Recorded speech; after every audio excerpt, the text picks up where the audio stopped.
My name is Natasha Hicks, and I am the Funding and Reimbursement Coordinator here with Thee. And so if anything funding or reimbursement related questions, concerns, bring them to me. I want to start with a brief overview of how funding and reimbursements work in Alberta with home education.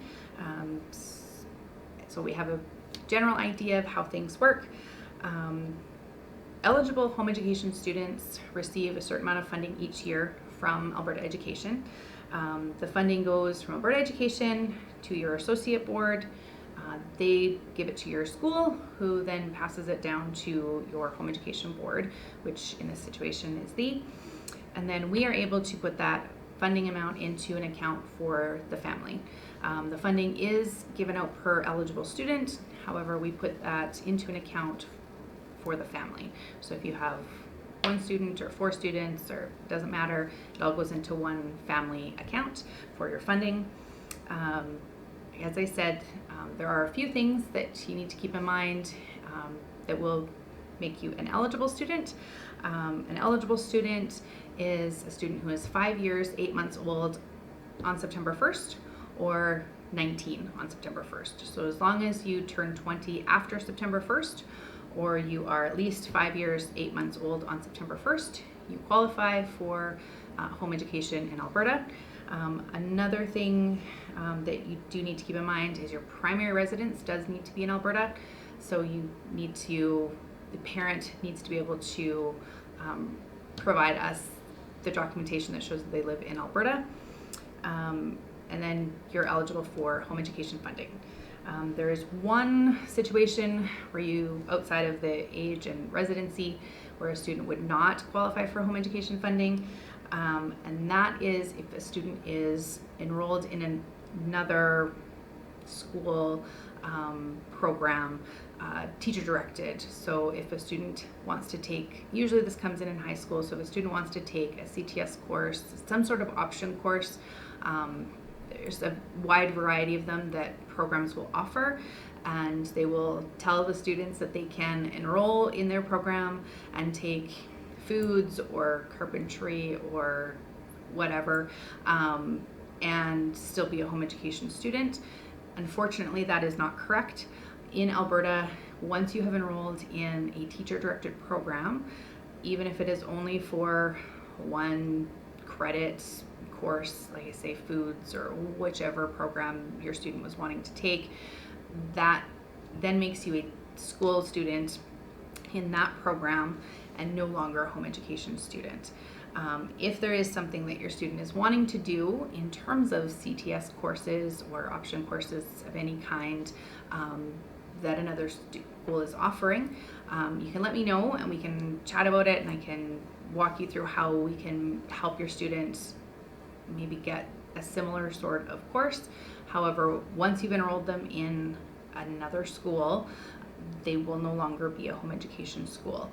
The day school that has a teacher running the program always takes precedent as far as Alberta Education is concerned for funding, and then you are no longer a home education student.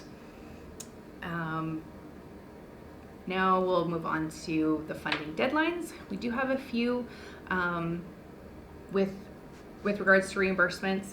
Home education funding is not actually released to the school until after the count date. I believe Brett has gone over the terms in one of his previous videos, so you can always look them up. The count date, though, is usually the end of September. So we have to submit our registration information to Alberta Education, and once they have released the funding to us, usually at the beginning of October, then we are able to start going through our reimbursement process. That being said, I don't mind if you send me reimbursement requests as early as August or September. I do put them in the queue on a first come, first serve kind of basis. So if you have sent me your reimbursements in August, I will be looking at them first. But I don't start going through them until probably beginning, middle of October. And due to the volume that I get in the fall, I usually don't start getting reimbursement funding going out until end of October, beginning of November. But I do try and get it out as quickly as possible, as I want you to get that funding as soon as possible. With the September, October months being very busy, I do ask for patience, but if you've sent them to me, usually, like I say, by middle of November for sure, you will have your reimbursement in your hand. The other deadlines are in the spring, where I do usually around the middle of May stop accepting reimbursement requests, so that it gives me time to finish them up for the year. And again, due to the volume in May, usually the reimbursements take a couple of weeks. Throughout the school year, you're probably looking at 1 to 2 weeks, usually around a week, once I receive your reimbursement to process it and get your funding out to you. It's really just due to volume in the fall and the spring that make those times a little bit longer. But again, I try to get it out as quickly as possible for you. And if there's any concerns when you submit your reimbursement, I will get in touch with you. Like if there's something that isn't eligible, I let you know so that you can replace that with something else. As we're talking about reimbursements, we do have a document that Brett has done up in regards to eligible materials. You can download it. There's a link to it below this video. This is a very good list of things to kind of get an idea of what would be eligible. Obviously, we can't write absolutely every little thing on the list, but it will give you a good idea of the different things that you can be reimbursed for, because I know sometimes that's a big confusion for families just because you're not sure what can be reimbursed and you don't want to send in reimbursement requests that you're not eligible to receive funding for. This list does cover a wide variety of things, because Alberta Education will reimburse you for everything from your textbooks to lessons for swimming or music, or different things, computers, technology, sports stuff. There's lots of different things that they will reimburse you for. So sometimes it is really good to take a look at that list just to kind of get an overview of what you can submit your receipts for reimbursement for us. All of these items that we have put on this list, or these categories, come from the standards document that Alberta Education puts out. So these are all things that we know for sure you can be reimbursed for. If there's something that doesn't either fall into one of these categories or is maybe a little bit, you're just not sure if it would fit into there, don't hesitate to give me a call or send me an email, and I will be happy to let you know whether that item would be reimbursed or not. As I said, we can't put every little thing on there, but we tried to make it a very comprehensive overview. In regards to getting your reimbursement back, there's a couple of different ways. You can just pay up front out of pocket for your item and submit your reimbursement, as we were talking about previously, or you can get a purchase order from one of our vendors. We also have a vendor list that we've done up on our website. It's a good list of vendors that are good for different learning materials and resources, as well as vendors that we do work with for purchase orders. For example, one of the companies that we work closely with is Canadian Home Education Resources, or SHARE, and with them you can do it either way. You can do, pretty sure you can do like an online order, an over the phone order, or you can do a purchase order.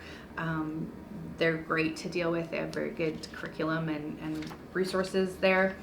And so if you pay out of pocket, obviously you need to keep your receipt, and then you'll fill out a reimbursement form and send it all to me, and then I can do up the reimbursement and you will get your funding back. The other option is, and actually on that note, I would like to talk about the direct deposit. When you're sending in your reimbursements, if you want to get them back faster, I strongly recommend doing a direct deposit form. It's nice and easy. We take your information so that when we want to send you your reimbursement, we can just deposit it directly into your bank account. The deposits usually go out on a Friday, and you should see it in your account by Monday, Tuesday, maybe Wednesday at the latest, depending on your your institution. Some of them take a couple of days longer, but I strongly recommend that because it's fast, it's easy, it's safe, it's not, check isn't getting lost in the mail or stolen or anything like that, and it's just right there and you can use it very quickly. So then back to the purchase orders. Now with purchase orders on our vendor list, we have in this column, I think there's the options of CO, Y, and N. CO means to call the office. So places, for example, like a Becca Books, you need to call us and then we actually put the order in for you because they're a US distributor. They don't accept a purchase order number from us. We have to call and make that order for you. Things with a Y, like Canadian Home Education Resources share, you can call the office, get a purchase order number, and then you can go directly to share with that number and they will process the reimbursement for you or the purchase order for you. With that, you do have to call us to get a purchase order amount.